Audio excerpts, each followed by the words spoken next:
éduquons, nous consommons les ressources locales que nous trouvons autour de nous et surtout, nous nous soignons. Voilà. Alors, comment se soigner autrement? Voilà le thème dédié à ce panel. Et de plus en plus, nous constatons que nous tous, nous souffrons de pathologies chroniques telles que le diabète, l'hypertension, et aussi il y a les pathologies endémiques telles que le paludisme, la dengue, etc., qui perdurent sous nos cieux. Alors, le niveau de vie augmente, mais il est également accompagné de mauvaises habitudes alimentaires, comportementales, la pollution, etc. Et donc, ça nous amène à évoluer vers des modes de vie qui ne sont pas toujours adaptés, en fait, à nos organismes. En plus de ça, on peut parler de la sédentarité, qui n'arrange rien. Aujourd'hui, c'est moto, voiture, bureau, des modes de vie pour lesquels nous n'avons pas été forcément programmés à la base. Alors, on se rend compte que nous n'écoutons plus suffisamment notre corps, ni les signaux qui nous alertent et qui sont dus en grande partie au changement de rythme de vie. On attend en général de tomber malade avant de se rendre dans une structure de santé pour se soigner, quand on ne se rend pas à la pharmacie pour négocier un produit pour pouvoir continuer à fonctionner, à travailler.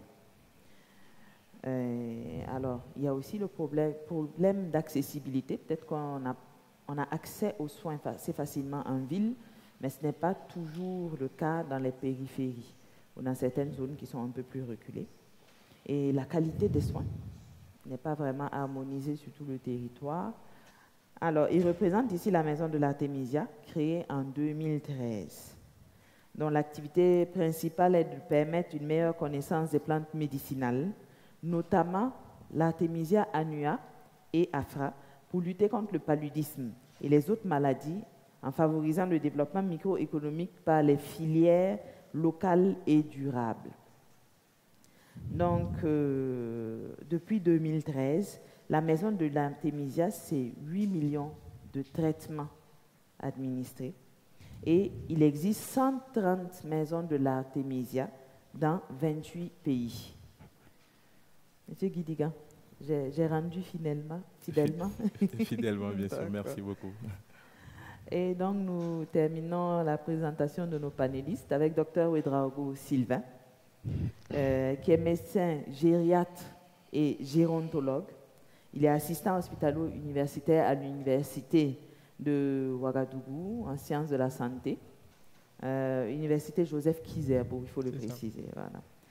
Alors, Dr Ouedraogo s'est spécialisé dans de nombreux domaines de la médecine afin de pouvoir prendre en charge de façon holistique en fait ses patients.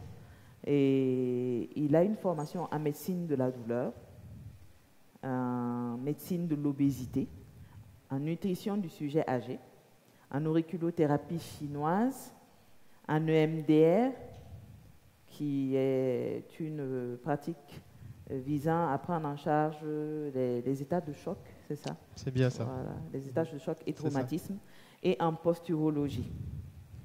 Alors, et accessoirement, il s'intéresse au développement d'applications, en fait, pour aider la prise en charge des patients. Donc, voici notre beau panel.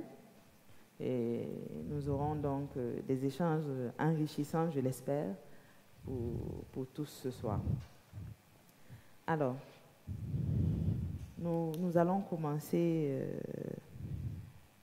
disons, par mieux comprendre ce que chacun fait à son niveau. Donc, nous commençons par Dr Dakio. Vous allez nous expliquer par vous-même ce que c'est le laboratoire Phytofla, quelles sont vos activités, et aussi que vous nous expliquiez un peu ce que c'est que la phytothérapie. Ok. Bonsoir, Dr Ouedraogo. Je dis merci à la Fabrique de nous avoir invités et nous donner l'occasion de partager notre expérience dans le domaine de la phytothérapie et voilà, dans l'art de soigner autrement. Pour ce qui concerne les laboratoires Phytofla, je peux dire que c'est une unité de préparation, conditionnement et distribution de médicaments traditionnels améliorés. Nous sommes situés à Banfora, qui est la capitale de la région des Cascades. Bon, je vais dire le chef-lieu de la région des Cascades, situé à 450 km de Ouara. Donc, pour dire que je viens de loin, j'aime souvent dire qu'en réalité, nous sommes plus proches de la Côte d'Ivoire que du Burkina, parce qu'on est juste à 60 km de la frontière de la Côte d'Ivoire. Voilà. Et donc, Laboratoire Phytofla est une entreprise qui a été créée par Dr Dakuyo Pando Zéphirin, qui est en même temps le directeur général qui dirige la structure, mais qui est un pharmacien qui s'est passionné pour la médecine traditionnelle africaine depuis maintenant plusieurs années. Et en réalité, elle a dit tout à l'heure, ses activités ont commencé depuis 1983, quand il est rentré tout fraîchement de ses études de l'Université Cheikh Anta Diop de Dakar. Il a été affecté comme pharmacien à l'hôpital de Banfora. Et bon, voilà, il s'est dit la touche du pharmacien qu'il pouvait apporter pour soulager un tant soit peu la douleur que les populations ressentaient à honorer des ordonnances qui étaient certainement à ce moment très élevées. C'était d'améliorer nos recettes traditionnelles qui existaient déjà. Voilà, et donc c'est comme ça qu'il a commencé. Et ensuite, après avoir fait ses 10 ans, puisqu'à l'époque, je crois qu'ils avaient obligation de faire 10 ans au compte de l'État avant de pouvoir s'installer dans le privé, il a démissionné. Et c'est comme ça qu'il a créé son officine pharmaceutique. Et il a annexé Laboratoire Phytofla à l'officine pour toujours continuer la promotion de ces recettes traditionnelles-là. Et Laboratoire Phytofla, en tant qu'entreprise, a été officiellement créé en 2001. Voilà. Nos activités, tout essentiellement, c'est autour de la recherche. Ce n'est pas véritablement la recherche dite fondamentale, où on va rentrer au labo, faire des cascades d'extraction pour isoler une molécule active et ensuite pouvoir faire des molécules de synthèse. Mais c'est de la recherche dans le sens où nous faisons des formulations à base de totems, de plantes médicinales qui sont reconnues pour leurs propriétés thérapeutiques déjà. À côté de ces activités de recherche de formulation, nous sommes également dans la recherche de domestication des espèces sauvages. Alors nous, en Afrique, on se dit toujours qu'on ne pense pas qu'on peut planter un arbre sauvage. On connaît les plantes exotiques, les manguiers et autres qu'on peut planter, mais un sclérocaria, bon, je ne connais pas le nom en moré, mais pour ne pas me tromper, chez nous en Djoula, on dit kunaïri. C'est une plante sauvage qui pousse chez nous dans les brousses. Ça ne vient pas à l'esprit à quelqu'un de planter du kunaïri. Mais il se trouve que c'est une plante qui a beaucoup de vertus thérapeutiques, mais également dans beaucoup d'autres domaines. Et donc, nous faisons également de la recherche dans ce sens-là.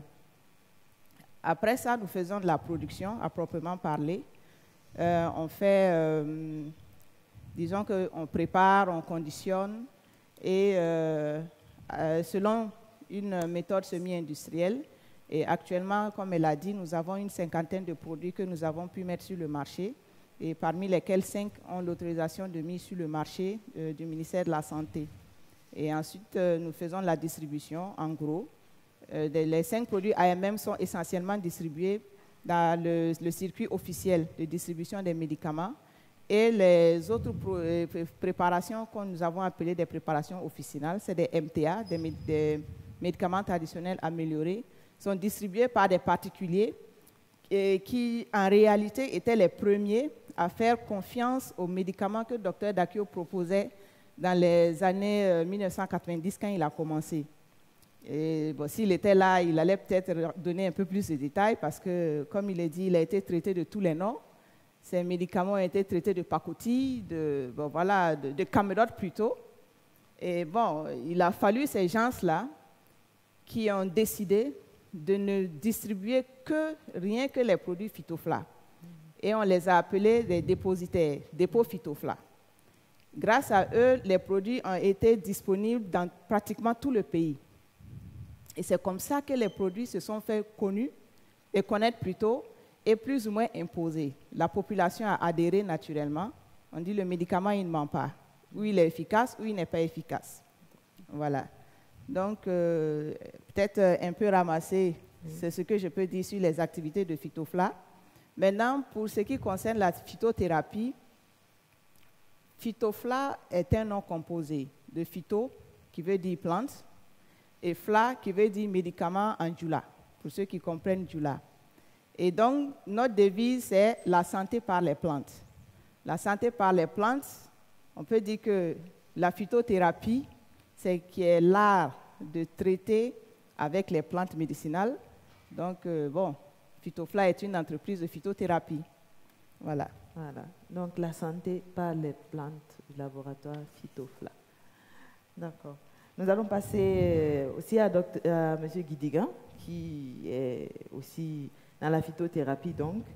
Alors, M. Guidigan, est-ce que vous pouvez nous expliquer ce qu'est le réseau des maisons de l'Artémisia et quelles sont les activités que vous y menez? Merci beaucoup, Dr. Ouedraogo, c'est ça. Oui. Alors, merci à tous. Bonsoir à nouveau.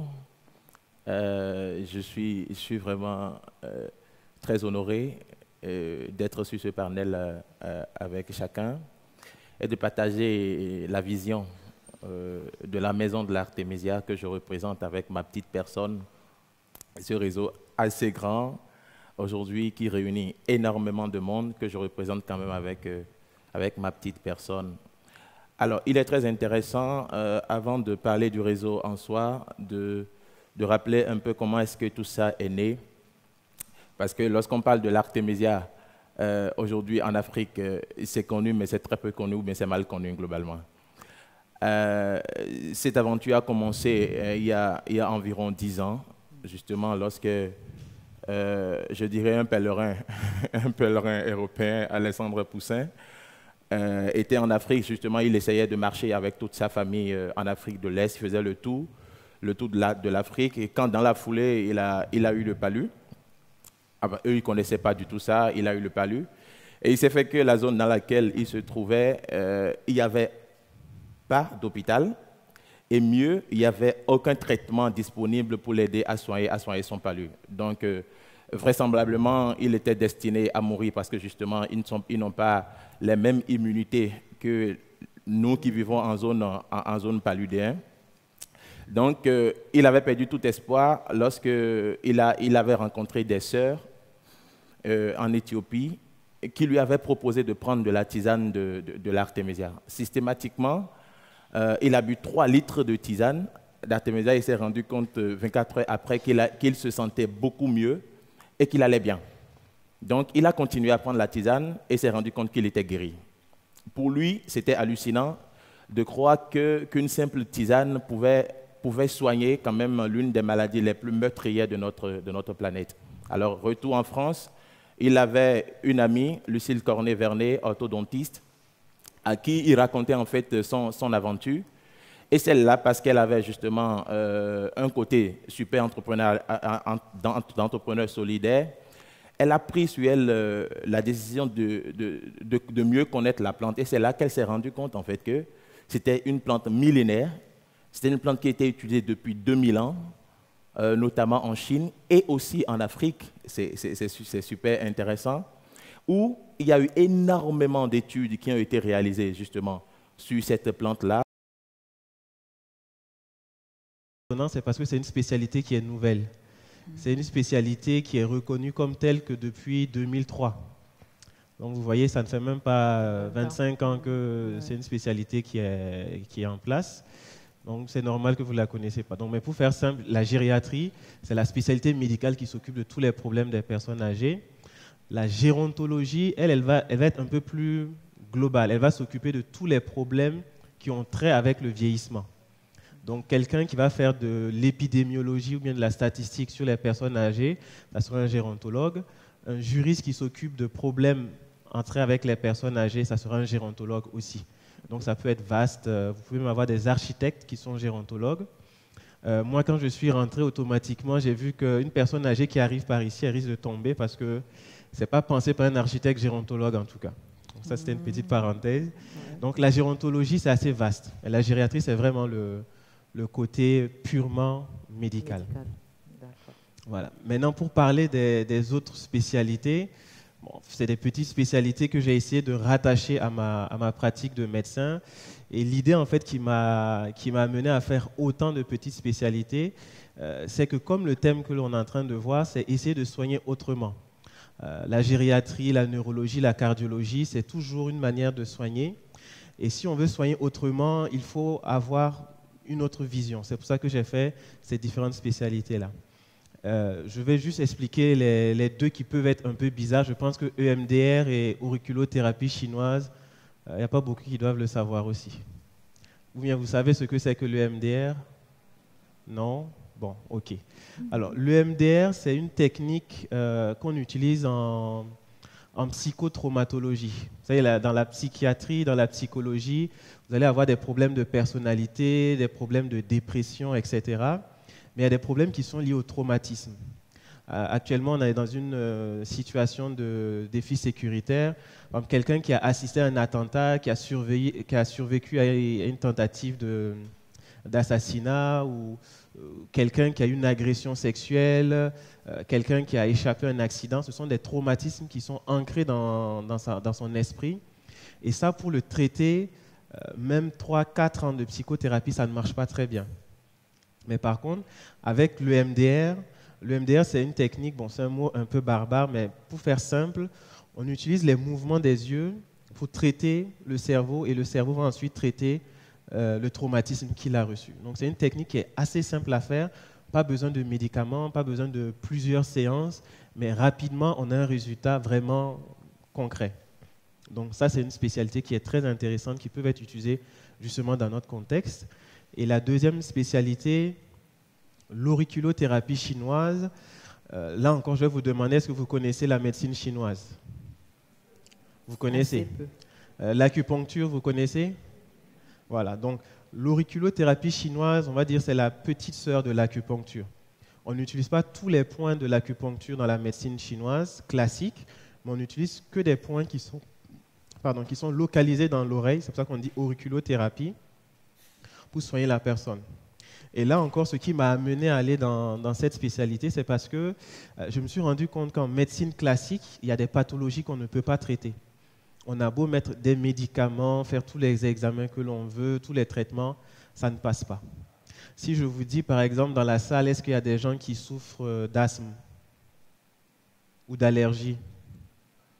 Il y en a. Asthme, allergie, voilà, constipation. Alors, toutes ces maladies-là, c'est des maladies, vous dites? Et là, on en aura plus, effectivement. Oui, constipation, oui, ça c'est sûr. Mais toutes ces maladies-là, si vous allez en médecine classique, on va vous dire, bon, on ne peut pas traiter, on ne peut pas vous guérir, mais on va vous mettre des médicaments pour calmer. Mais en médecine chinoise, on va jusqu'à vous guérir. Parce que tout simplement, on traite autrement la maladie, on conçoit le corps d'une autre manière. Donc c'est ça qui m'a séduit à vouloir faire autre chose. Parce que pour un médecin, tout le temps donner des médicaments et vous dire rendez-vous dans 2 mois, rendez-vous dans 6 mois, et c'est comme un abonnement Netflix, bon franchement, c'est pas intéressant, quoi. On préfère plus guérir définitivement le malade et puis on se rencontre ailleurs. Donc c'est ça qui m'a amené à toucher un peu à ces spécialités-là. D'accord, merci bien. On en apprend beaucoup ce soir. Alors, donc, nous allons continuer. Bon, je sens qu'on aura beaucoup de questions à la fin, donc préparez-vous. Ok. Alors, Dr Dakio et Dr Ouedraogo, vous êtes respectivement pharmacien et médecin. Je dis pharmacien. Oui, c'est bon. Alors, pourquoi est-ce que vous vous êtes intéressé à la phytothérapie et ces méthodes alternatives qui ne sont certainement pas, dont on ne met pas l'accent au cours des formations classiques, on va dire, la formation classique du médecin et du pharmacien. C'est vrai qu'en pharmacie, en début de parcours, on aborde très rapidement la botanique végétale. C'est ça. Mais après, je pense que l'accent est mis sur d'autres aspects. Donc, alors, qu'est-ce qui vous a attiré vers ces méthodes et la médecine holistique, Dr Ouedraogo également, qu'est-ce qui vous a attiré vers ces méthodes? C'est vrai que vous avez déjà donné un début de réponse, mais voilà, comment on en vient à se spécialiser, à se lancer, à se spécialiser, à les mettre en pratique? Dr Dakio. D'accord, bon. On commence par vous. D'accord. Bon, moi, je peux dire que la phytothérapie s'est peut-être imposée à moi. Parce que je suis née déjà dans l'environnement. Mon père a commencé ses activités, je n'étais pas encore née. Donc, pour dire que je suis née, trouvée. Et quand j'étais toute petite, j'aimais bien l'accompagner à l'hôpital, au centre de pharmacopée traditionnelle.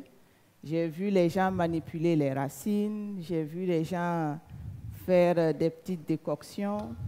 Et même à la maison, pour nos petits bobos d'enfants, quand tu as des maux de ventre, des coliques, une indigestion, il n'était pas question de te donner, bon, je ne me rappelle plus quelle molécule à l'époque, puisqu'on n'en prenait pas. Actuellement, c'est Colinil qu'on aime donner aux enfants. Ben, nous, on ne connaissait pas tout ça. Il y avait une poudre qu'on appelait poudre C. C'est de Cassia siberiana. C'est une poudre obtenue à partir des écorces de racines de Cassia siberiana. Mais très efficace, mais très amère aussi. Quand tu dis tu as mal au ventre, on te met une pincée dans un verre avec un peu d'eau et hop, ça passe. Tu as la toux. Il y avait le sirop d'Ouba qui était déjà formulé, qui existait. On te donne le sirop d'Ouba et la nuit, tu dors bien.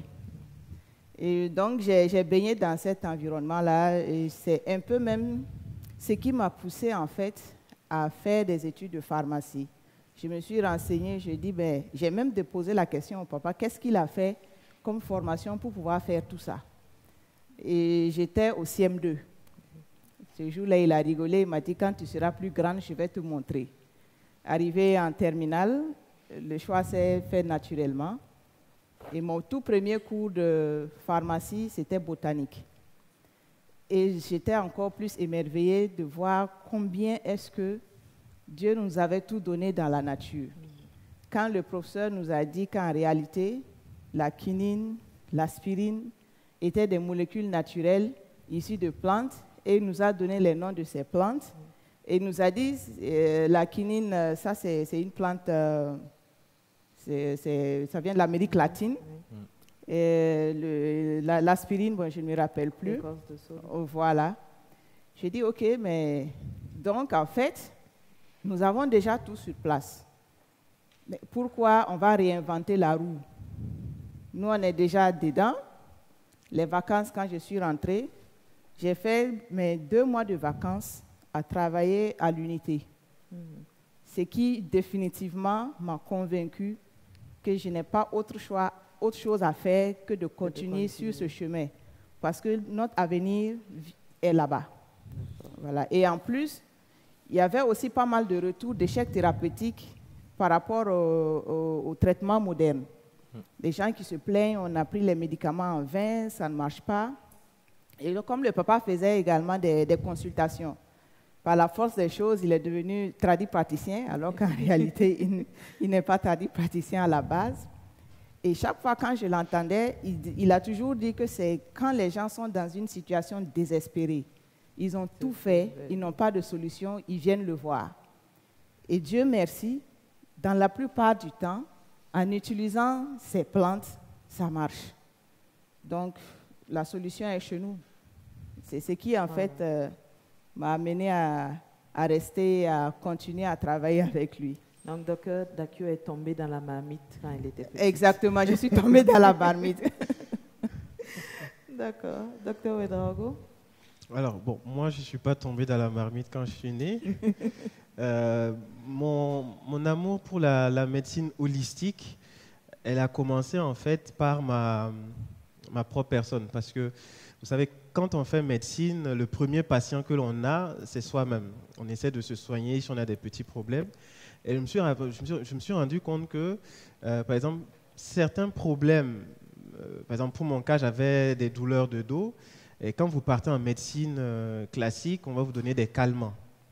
Je ne sais pas s'il y a des gens qui ont mal au dos dans la salle. Parfois, il y en a même, on compare les problèmes de dos à la vieillesse. Quand on a quelqu'un d'âgé qui a mal au dos, c'est normal, mais quand c'est quelqu'un de jeune, c'est un peu bizarre. Et tous les traitements qu'on a pu mettre en place, que ce soit avec le rhumatologue, le kiné, etc., ça ne passait pas. Parce que tout simplement, tous ces spécialistes-là voyaient la personne comme des morceaux d'un puzzle et ils se contentaient de traiter qu'un seul morceau. Alors que le corps d'un être humain, c'est la totalité. Quand vous avez un panari, c'est peut-être le doigt qui fait mal, mais la tête ne va pas dormir, le cœur va battre en accéléré, c'est-à-dire que tout le corps fonctionne ensemble. Et le problème, c'est que nos médecines ont malheureusement saucissonné le corps. C'est-à-dire que vous avez un neurologue qui s'occupe que du cerveau, le cardiologue qui s'occupe du cœur, le pneumologue, etc. On a divisé, alors que la maladie, c'est tout le corps que ça prend en compte. Donc, pour pouvoir traiter un bon nombre de pathologies, j'étais obligé d'aller vers des spécialités, des médecines, qu'on dit alternatives, mais en fait, le but, c'est de prendre la personne dans sa globalité. Donc, quand vous prenez, par exemple, que ce soit la médecine chinoise, que ce soit la posturologie, on prend la personne dans sa totalité pour pouvoir la traiter. Et moi, j'ai essayé d'abord sur moi et je me suis rendu compte que ça marchait. C'est vraiment après avoir testé, parce que toutes les autres spécialités que j'ai rajoutées à la gériatrie, c'est après ma formation de médecin. J'ai testé sur moi, j'ai vu que ça marchait et je me suis dit, si ça marche sur moi, ça serait dommage que je ne puisse pas apporter ça à mes patients. Donc c'est comme ça que je me suis spécialisé dans des spécialités qui sont toujours holistiques. Prendre la personne dans son ensemble. Voilà. J'essaie de brosser un peu, par exemple, la médecine de l'obésité. Vous allez voir des gens qui vont vous dire, bon, on va faire du sport, d'autres vont vous dire, on fait de la nutrition, mais c'est un ensemble complet. Parfois, il faut aller voir comment la personne dort pour se rendre compte qu'elle ne pourra jamais perdre le poids, par exemple. On va vous dire, non, elle mange trop, etc. Mais non, c'est peut-être sa manière de dormir. Okay. Mais si on ne fait pas une médecine qui englobe tout ça, on passe à côté. Donc, c'est vraiment pour pouvoir guérir le patient et non pas le soigner que je me suis mis à faire des médecines holistiques. D'accord. Donc, on considère le patient dans sa globalité. Voilà. Et en fait, on ne soigne pas point par point ou symptôme par symptôme. Voilà. C'est la pire des manières. Voilà. D'accord. Donc, je sens que vous aurez une longue liste de consultations après.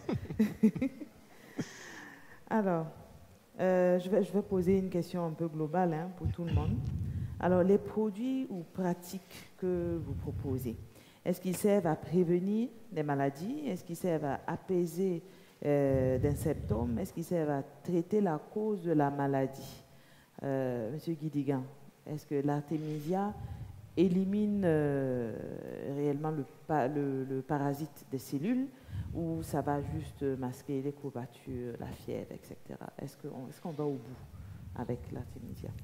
Ok, merci beaucoup pour la question. Et je voudrais dire que la tisane d'artémisia est une polythérapie. Et lorsqu'on parle de polythérapie, c'est qu'il y a plusieurs molécules qui sont en action contre une maladie. C'est ça ce qui est formidable dans la tisane d'artémisia. Contrairement à ce qui est proposé de façon, ce que la médecine propose de façon classique, qui au départ était une monothérapie, et on s'est rendu compte que de plus en plus le plasmodium était devenu résistant à l'artémisinine, parce que c'est la molécule adoptée par l'OMS depuis après les travaux de la chinoise. Avant, c'était la quinine. Donc, aujourd'hui, l'OMS évolue vers une bithérapie ou une trithérapie. Alors que le paradoxe, c'est que l'artémisia, ça fait 2000 ans qu'on le sait. C'est vraiment une polythérapie. Et un chimiste éminent a fait récemment des études sur la plante et il a prouvé en fait que dans la tisane d'artémisia, c'est 25 molécules antipaludéennes qui travaillent ensemble pour venir à bout du plasmodium. Ce qui veut dire en fait que la tisane est beaucoup plus efficace, ça, des études l'ont révélé. Et ce qui est intéressant, c'est que l'artémisia peut prévenir et peut également guérir le paludisme. C'est ça qui est très intéressant. On sait avec précision aujourd'hui que le traitement de 7 jours du paludisme à base d'artémisia élimine 100% des plasmodiums. D'accord. Élimine 100% des plasmodiums, ce qui n'est pas le cas des traitements connus jusqu'aujourd'hui. Vous me recevez, j'espère. Est-ce qu'on entend au fond? Parce qu'on a perdu Allô? le micro de M. Guidigan. Allô? Voilà. Ok, bon. d'accord. Donc je disais que l'artémisia guérit le paludisme parce que ça élimine, au bout des 7 jours de traitement, ça élimine la totalité du plasmodium du sang. Contrairement aux ACT ou aux traitements classiques proposés qui en fait diminuent la charge parasitaire au seuil asymptomatique.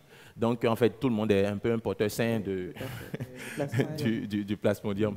Donc, ce qui est un peu la peur de l'OMS, c'est les questions de résistance du plasmodium par rapport à l'artémisinine. Mais figurez-vous que la deuxième espèce de l'artémisia, qui est en fait une espèce africaine de l'Afrique de l'Est, ne contient pas d'artémisinine.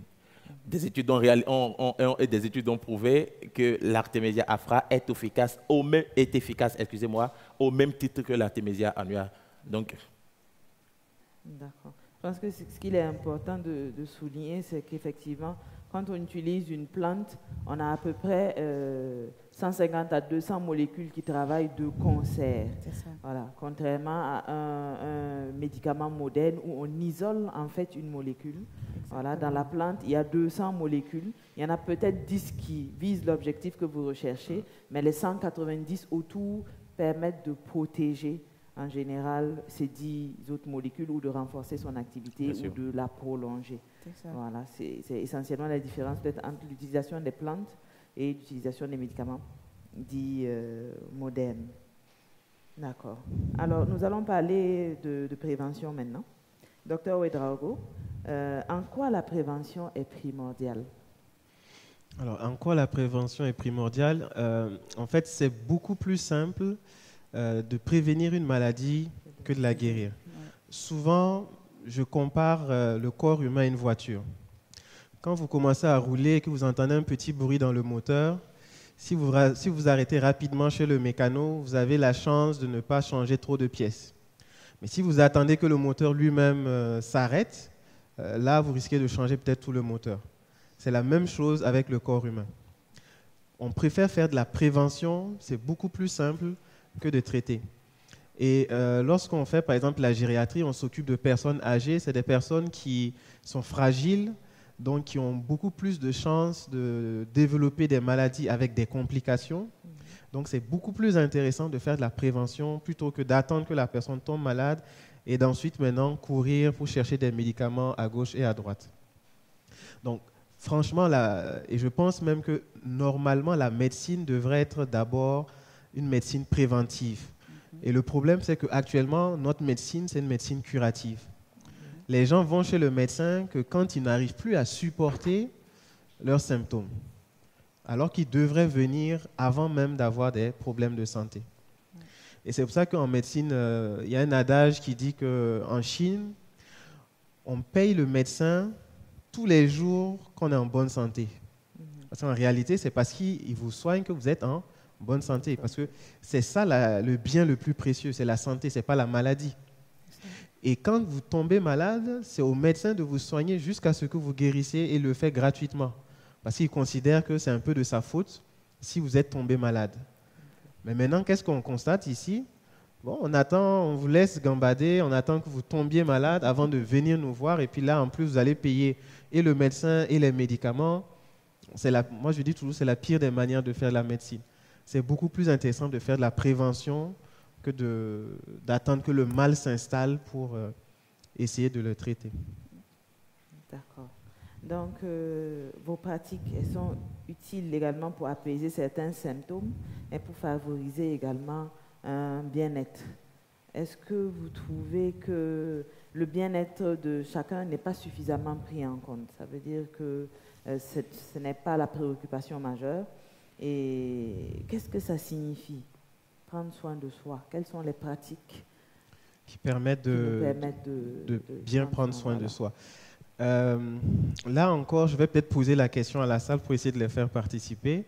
Est-ce que lorsque vous êtes allé consulter le médecin, la dernière fois que vous en avez vu un, à part vos symptômes pour lesquels vous avez consulté, est-ce qu'il vous a demandé comment ça va à la maison, comment ça va avec le mari, est-ce qu'au boulot ça va?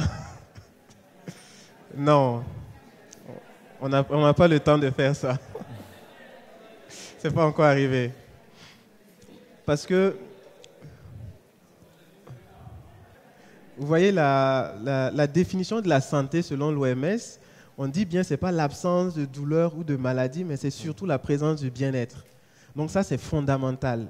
Et c'est ça qui doit venir au devant de tout. Parce que, quel que soit ce qu'on va vous donner comme médicament, si à la maison, vous n'êtes pas heureux, vous n'êtes pas épanoui, ça ne sert absolument à rien. C'est ça.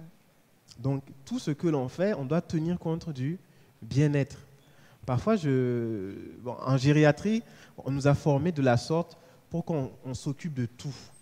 Parce qu'en gériatrie, on va même poser la question, est-ce qu'avec vos enfants, ça va? Avec vos petits-enfants, ça va? Pour voir, est-ce que ça permet à la personne d'être épanouie? Parce que souvent, j'ai eu le cas d'une patiente, ne serait-ce que ce matin, qui vient pour des douleurs articulaires. Ça, c'était le seul motif de consultation. Mais je lui ai demandé, est-ce que ça va à la maison? Est-ce qu'elle dort bien? Elle me dit non, elle ne dort pas bien. Et je demande pourquoi elle ne dort pas bien. Parce que ses petits-enfants ont des problèmes à l'école. Certains n'ont pas de travail. La dernière n'est pas encore mariée.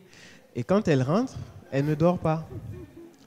Vous pensez que c'est anodin, mais rien que ça peut créer l'hypertension dont elle a, les troubles du sommeil qu'elle a, ça vient de ça. Si on vous enlève le bien-être, votre corps va dépérir complètement. Donc c'est fondamental de pouvoir s'occuper du bien-être de la personne avant de s'occuper de sa maladie. Et vous allez voir que, ça encore c'est en médecine chinoise que l'on en parle beaucoup, la plupart de nos maladies viennent de notre esprit. Quelqu'un qui est en permanence stressé, qui est en permanence déprimé, qui est en permanence colérique, vous allez voir qu'il va commencer à présenter des symptômes dans son corps qui vont lui donner un signe d'alerte. Le corps va toujours vous prévenir. C'est quand vous abusez qu'il y a un problème. Juste pour vous donner des exemples que vous connaissez, c'est pour vous dire que même vous savez, quand vous voyez quelqu'un qui commence à soupirer en permanence, on dit que cœur qui soupire n'a pas ce qu'il désire. C'est quelqu'un qui cogite, il est triste. Il pense à des choses qu'il aimerait avoir qu'il n'a pas. Mais s'il continue dans cette voie, ça va finir par devenir une maladie. Soit c'est des problèmes de tension, soit c'est des problèmes d'asthme. Et après, maintenant, on va venir voir le cardiologue qui va donner que des médicaments, mais qui ne va jamais vous demander, mais qu'est-ce qui vous a donné cette tristesse-là? Lui, il a traité son médicament, il a traité son hypertension, le reste, bonne chance. Donc, vous voyez, donc c'est comme ça qu'il faut raisonner. Votre bien-être, là, c'est fondamental. Par exemple, on dit souvent ceux qui sont très colériques, ils vont avoir des aigreurs d'estomac. On dit vous allez vous faire des ulcères pour rien. Parce que tout simplement, c'est cette émotion-là qui va finir, si vous ne faites pas attention, à vous créer de véritables ulcères. On va vous faire une fibroscopie, on va voir vraiment le trou dans l'estomac, mais ce n'est pas lié à une nourriture ou à un poison que vous avez pris, non. C'est votre colère qui a fini par créer ce problème-là. Donc le bien-être, c'est fondamental, c'est la base des choses. Et malheureusement, j'aime dire qu'en pharmacie, il n'y a pas de médicaments pour avoir le bien-être. Ça ne s'achète pas en pharmacie. C'est à vous-même de le faire. Et là encore, je pense que les médecins de maintenant, on a manqué dans notre devoir d'éduquer le patient. Parce que le bien-être, ce n'est pas nous, médecins, qui allons vous le donner. C'est vous, tous les jours, qui allez le mettre en place. Pouvoir se détendre, aller en vacances, s'amuser, profiter de sa famille. Quel Ouagalais, en tout cas, est actif et qui peut se permettre d'avoir des week-ends tranquilles, sans boulot, rentrer le soir à 18h, sans stress de la route. C'est nous-mêmes, on se met dans des conditions où le bien-être a complètement disparu. Donc, Le bien-être, c'est fondamental pour la santé. Sinon, on ne va jamais arriver à avoir une vie épanouie. Oui. Voilà. D'accord. Donc, il faut revoir toutes nos habitudes, en fait. En totalité. Voilà, il faut refaire le point par point. Point par point. Voilà. Pour savoir ce qui ne va pas. Alors là, je vais poser une question qui va vous concerner tous les trois. Alors, les solutions que vous proposez, est-ce qu'elles peuvent remplacer complètement la médecine classique, Dr Dakio? Est-ce qu'on peut tout soigner avec les produits de Phytofla? Bon, on ne va pas dire remplacer complètement. J'aime dire que les deux médecines ne sont pas en concurrence. Hein. Chaque médecine a sa place, son rôle à jouer. Et là où je trouve que c'est encore plus intéressant pour la population d'avoir ces différentes possibilités-là, c'est le choix. En cas d'échec thérapeutique d'une médecine, que j'ai la possibilité de me tourner vers une autre médecine qui pourrait éventuellement résoudre mon problème. Dr Ouedraogo a donné des exemples très intéressants. Actuellement, par exemple, on m'appelle souvent pour les problèmes de dos, problèmes de nerfs et tout. Je veux bien soulager ces gens. Malheureusement, dans ce que je propose, moi, il n'y a pas de quoi soulager les maux de dos, soulager les problèmes de nerfs. Et chaque fois, je me dis, mais c'est toujours avec un pincement au cœur de dire que je n'ai pas de solution à votre problème. Et je me dis toujours que ce n'est pas possible. En tant qu'agent de santé. Maintenant, bon, j'ai une information, je vais prendre la carte du docteur Ouedraogo, c'est sûr que je vais lui envoyer beaucoup de patients. Donc, lui, par exemple, il va proposer une autre alternative, parce que généralement, quand ils viennent vers nous, c'est qu'ils ont déjà épuisé la médecine classique.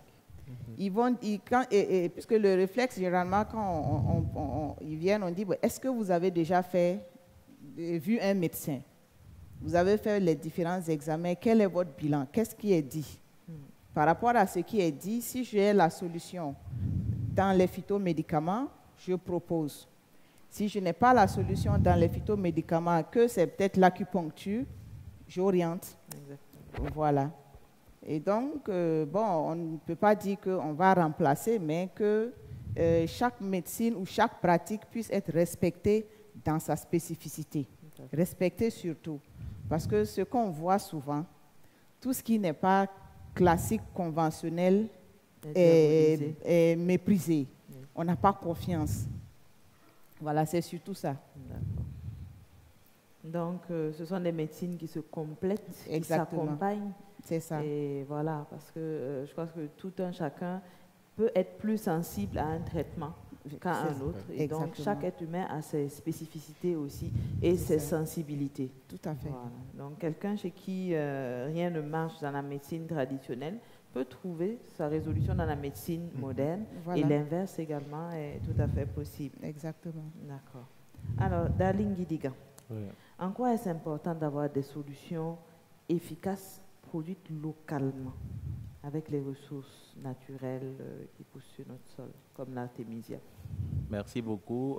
Avant de venir sur cette question, vous me permettez de revenir sur l'importance du bien-être. Du bien-être. Et je pense que c'est vrai que la médecine telle que nous la connaissons n'en parle pas assez. Si je me concentre par exemple sur la problématique du palu, ce qui est proposé aujourd'hui, c'est quand le plasmodium est dans le sang humain et que ça crée les problèmes que ça doit créer, qu'on met beaucoup d'énergie pour régler ce problème. Alors que c'est l'anophèle qui transmet justement ce plasmodium-là à l'humain. Et sur les questions de bien-être, ce que nous faisons beaucoup dans nos communications, c'est de sensibiliser justement les populations sur cette possibilité-là qu'ils ont de lutter contre l'anophèle en tant qu'espèce pour éviter justement le contact de l'anophèle avec l'humain. Parce qu'en soi, l'anophèle n'est pas n'a pas pour intention de rendre malade l'humain, mais lui, elle plutôt dans son cycle de vie, une partie de son œuvre doit se développer dans le foie humain. C'est pourquoi sans les humains, eux, ils n'existent pas. Donc, voilà. Alors qu'une espèce humaine, une espèce vivante, lorsqu'elle naît, grandit, se reproduit et meurt. Alors, c'est nous-mêmes qui favorisons les nids de développement de ces anophèles-là dans nos contrées. Lorsque là où nous vivons, c'est des lieux insalubres. Là où nous vivons, il y a des points d'eau, des flaques d'eau partout qui favorisent le développement de ces espèces-là. C'est que nous nous rendons malades tout simplement. Alors, pour en venir sur la question de en quoi c'est bien d'utiliser ou bien les solutions locales, j'ai dit quelque chose à des amis durant la période de la crise sanitaire. Je leur disais que la souveraineté sanitaire de l'Afrique, c'est la phytothérapie. Et qu'on le veuille ou pas, un jour, on sera obligé de venir là. Parce que lorsque la question de votre santé est décidée par des gens qui ne partagent pas les mêmes valeurs que vous, la même culture que vous, c'est problématique. C'est très important que les Africains réfléchissent à des solutions locales parce que, vous savez, la question des faux médicaments en Afrique, les médicaments avec des origines douteuses, les médicaments avec des dates de péremption dépassées, qui circulent toujours en Afrique en général, tant que nous n'allons pas trouver des solutions locales qui s'adaptent mieux à nos valeurs, mais qui s'étudient aussi, c'est ça les limites en fait de la phytothérapie africaine, c'est qu'il n'y a pas de décision politique publique qui investit dans les recherches pour prouver que telle connaissance, qui est une connaissance endogène, ça peut bien résoudre tel problème. On est obligé alors de rechercher la solution ailleurs alors que la solution elle est locale. L'autre avantage, c'est que nous créons de la richesse locale. Si je prends par exemple le cas de l'artémisia, c'est des sommes, le cas du paludisme, c'est des sommes impossibles qui sont engagées sur le plan mondial chaque année pour essayer de calmer un peu le paludisme. Alors qu'aujourd'hui, figurez-vous que cette plante qui est l'artémisia peut être produite par n'importe qui et n'importe où en Afrique pour se soigner d'abord lui-même et soigner facilement son environnement. C'est une source de ressources, c'est une économie circulaire, une économie locale circulaire qui se développe, donc des personnes qui ont beaucoup plus de ressources et qui se soignent plus facilement avec une solution locale peu chère, disponible et accessible à tout le monde. Donc, davantage, je crois qu'il est de notre intérêt de travailler vraiment à trouver de ces solutions-là, parce que nous vivons déjà dans un monde global où c'est une organisation qui définit la trajectoire globale de la santé pour dire, avant qu'un traitement ne soit adopté, il faut faire des études. Au départ, rien de tout cela n'existait. La connaissance était transmise de père en fils. Quand tu as telle maladie, tu prends telle décoction. Quand tu as telle maladie, tu prends telle infusion. Et c'était connu. Mais on s'est enfermé dans une organisation qui dit, avant qu'un traitement ne soit reconnu, non, il faut faire des études qui coûtent des millions, des milliards. Personne ne veut mettre l'argent. Donc, du coup, personne n'est capable de dire, j'ai une solution locale qui est efficace contre telle maladie, qui peut être disponible, accessible, moins cher et qui peut être disponible partout. D'accord. Je pense que ça rejoint un peu la communication qu'on a eue ce matin avec un économiste qui disait effectivement, on vous demande de faire certaines choses qui vous demandent tellement d'argent qu'en fait, localement, vous ne pourrez jamais le faire. Ce sont encore d'autres qui vont venir et qui vont exploiter finalement vos ressources, qu'elles vont vous revendre, en fait, et en vous disant, oui, vous n'avez pas l'argent pour l'acheter, mais nous allons vous prêter l'argent, vous allez l'acheter, et ainsi de suite. Donc, c'est un cercle vicieux, en fait, voilà, parce que de façon empirique, de façon traditionnelle, on va dire, on se soigne. En fait, depuis la nuit des temps, on se soigne de façon traditionnelle. Voilà. Toutes les méthodes de soins ont certainement leurs limites. Voilà, mais le fait de nous mettre dans un canevas qui ne nous convient pas limite aussi nos efforts. Ouais. C'est un peu ça. On a vu aussi avec la Covid comment ça s'est passé. Voilà, parce que tout le monde a fermé ses frontières. Chacun a dit, je sauve d'abord ceux de chez moi. Mais c'est parce que vous avez de quoi vous sauver que vous vous sauvez. Voilà. Et nous étions ici. Heureusement qu'on est résistant. On a joué avec la terre étant petit. On a eu des vaccins qui n'ont pas certainement. Mais effectivement, ça a certainement contribué à limiter les dégâts. Et heureusement. Parce que ne produisant rien localement, on se serait retrouvé totalement isolé du monde. D'accord. Docteur Ouédraogo, est-ce que vous conseillez des phytomédicaments à vos patients? Il m'arrive de conseiller ceux que je connais. Oui. Moi, j'ai pas eu la chance de me spécialiser dedans, mais on va dire que j'ai un grand respect pour les phytomédicaments. Donc, ça fait que dans ma pratique, j'utilise certaines connaissances, on va parler plus d'alicaments que je vais conseiller aux patients pour telle ou telle pathologie. Je dirais, par exemple, telle plante, ça peut aider. L'artémisia, pour les patients chez qui je sens un feeling, je propose. Et c'est vrai que ça étonne beaucoup que ce soit un médecin qui vous propose ce truc-là, parce que pour eux, c'est un truc de charlatan, alors que ce n'est pas du tout le cas. Voilà. Donc les phytos, en tout cas, en plus, si on avait une formation là-dessus, moi, je ne vois pas pourquoi on ne les prescrirait pas. Parce que ça fonctionne vraiment très bien sur certaines pathologies. Je sais que, par exemple, à Yalgado, dans le service de gastro-entérologie, pour ceux qui souffrent d'hépatite B, il y a des moments où ils sont coincés avec les médicaments, et je sais qu'il y a quelques praticiens qui savent le traiter avec des phytomédicaments, donc qui les orientent vers eux. Donc, moi, c'est quelque chose que quand je connais, en tout cas, moi, j'oriente vers ça. Super. D'accord. Alors, donc, ça veut dire que vous allez pouvoir élargir la panoplie, en fait, des phytomédicaments que vous pourrez conseiller désormais. Alors, je vais revenir donc chez Dr Dakio. Alors, vous exploitez beaucoup de ressources qui sont issues de la médecine traditionnelle. Et donc, vous participez, je crois, à les préserver. En quoi est-ce important pour vous? Et quelle est votre démarche pour y arriver? La démarche pour la préservation, je ne sais pas. Oui, la préservation des espèces que vous utilisez pour la production de vos phytomédicaments. La préservation des espèces que nous utilisons. Bon, avant de promouvoir le concept de ce qu'on a appelé forêt familiale, on a d'abord commencé par former les fournisseurs de matières premières. Donc, nous les avons dans un premier temps constitués en coopérative pour pouvoir mieux les encadrer. Et ensuite, on a signé un protocole d'accord avec la Direction régionale d'environnement des Cascades pour pouvoir les former sur les bonnes pratiques de récolte, de séchage de la matière première.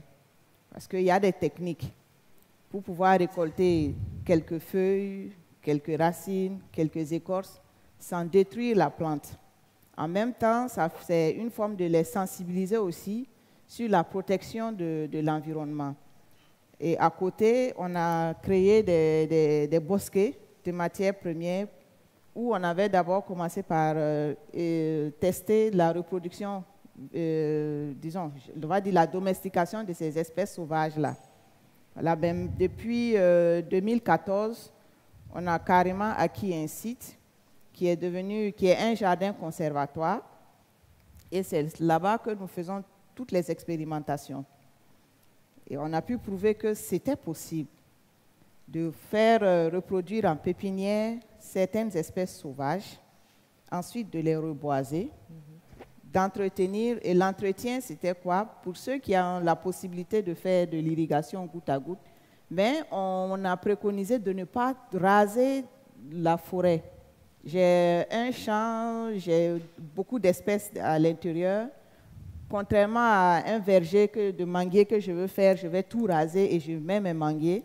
Nous, on dit non, vous ne rasez pas. Vous laissez votre champ, vous replantez dedans. Et maintenant, si vous pouvez faire de l'irrigation, vous faites votre irrigation. Dans le cas contraire, il faut clôturer, puisqu'on s'est rendu compte que les animaux qui piétinent les petits plants et tout ça, ça fatigue beaucoup certaines espèces, donc ça ralentit la croissance. Donc pour que ça aille vite, si vous pouvez clôturer, vous clôturez. Vous faites ce qu'on appelle des pare-feux. Les pare-feux, c'est de désherber à, je pense, avec 2 mètres entre votre champ et le champ du voisin. Au cas où il y a un feu accidentel, que ça n'embrase pas votre champ. Et voilà, on laisse. Comme on dit, on laisse la plante grandir dans son environnement. Voilà, donc c'est un peu ce genre de sensibilisation qu'on donne à nos différents fournisseurs de matières premières. Et on a même étendu ça au réseau de tradipraticiens de la région des Cascades particulièrement, avec lesquels on organise régulièrement des séances de reboisement. Puisque nous-mêmes, on produit des pépinières, on s'est engagé maintenant depuis 5 ans. Nous produisons des pépinières chaque année et nous distribuons gratuitement à toute personne qui est intéressée. Voilà. Donc, bon, c'est un peu ce qu'on fait pour la préservation, voilà, de cette matière première qui nous est si chère. Sinon, on se retrouve effectivement à un moment où la matière première n'est même plus disponible. Oui, exactement. Ce sont quelquefois des plantes saisonnières aussi, qui ne tiennent pas toute l'année. Voilà, et avec l'usage des herbicides, des pesticides, etc., ça va limiter effectivement leur disponibilité. C'est ça.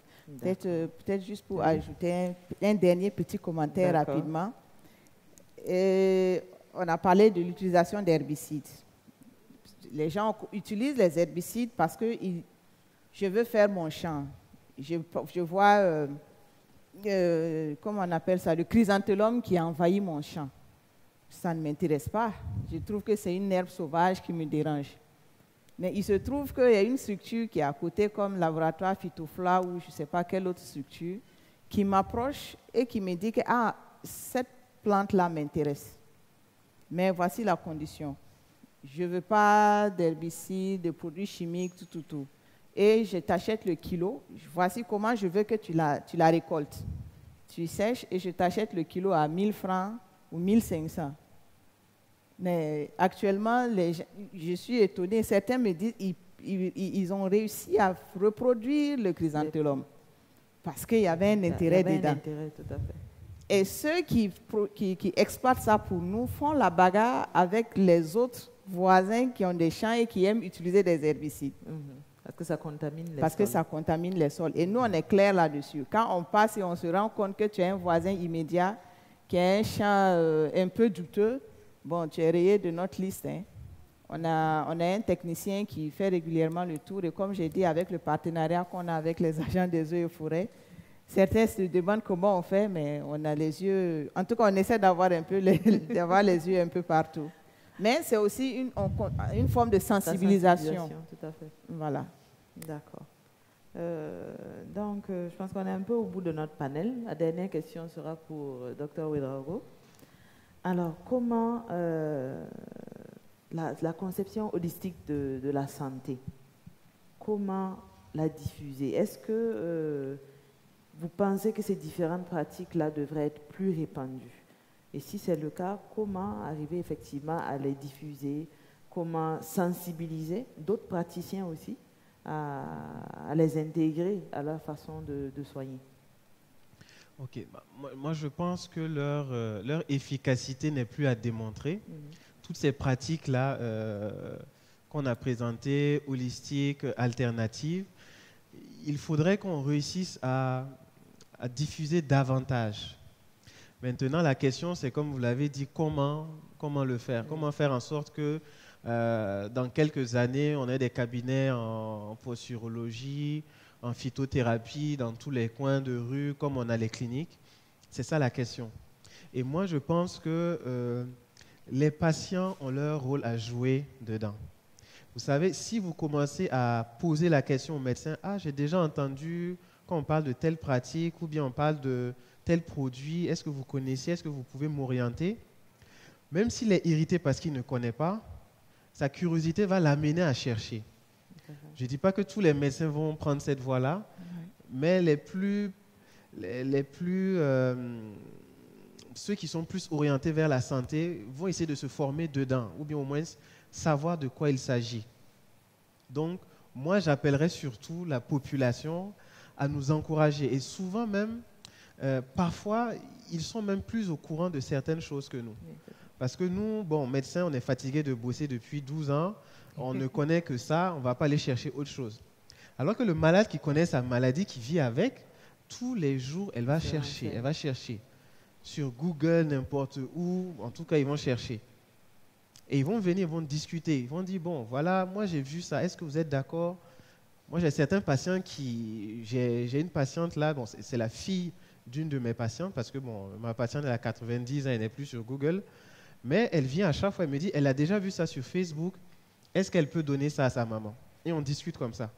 Parfois j'arrive à rattraper, bon, malheureusement il y a des choses qui ne sont pas du tout catholiques dans ce qu'ils font, mais parfois ils me disent, bon, j'ai déjà vu telle recette, est-ce que ça marche? Et moi aussi ça m'amène à faire des recherches et je lui dis oui, si c'est possible ou pas.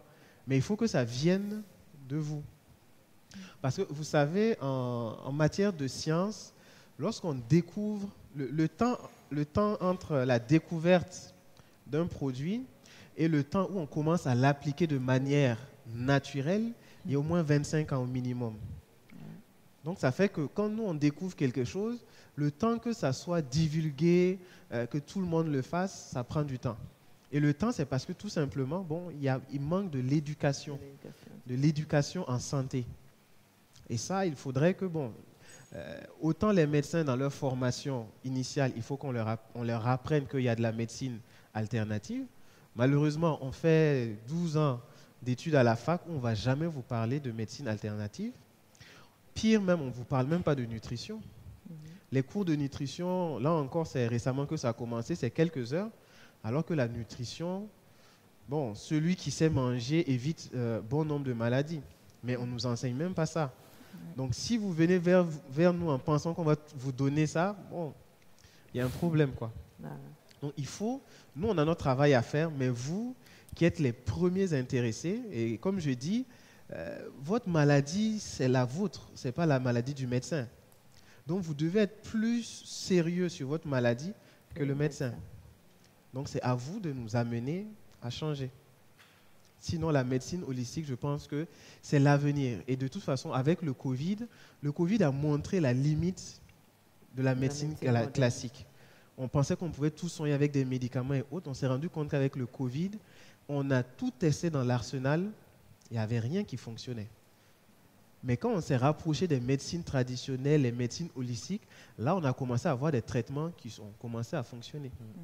Donc, c'est le signal d'alarme pour dire que, bon, la manière dont on soignait avant, là, il faut que ça change. Voilà. Et on ne peut pas faire ça nous seuls. Il nous faut forcément votre soutien aussi. C'est ce que j'aurais pu dire.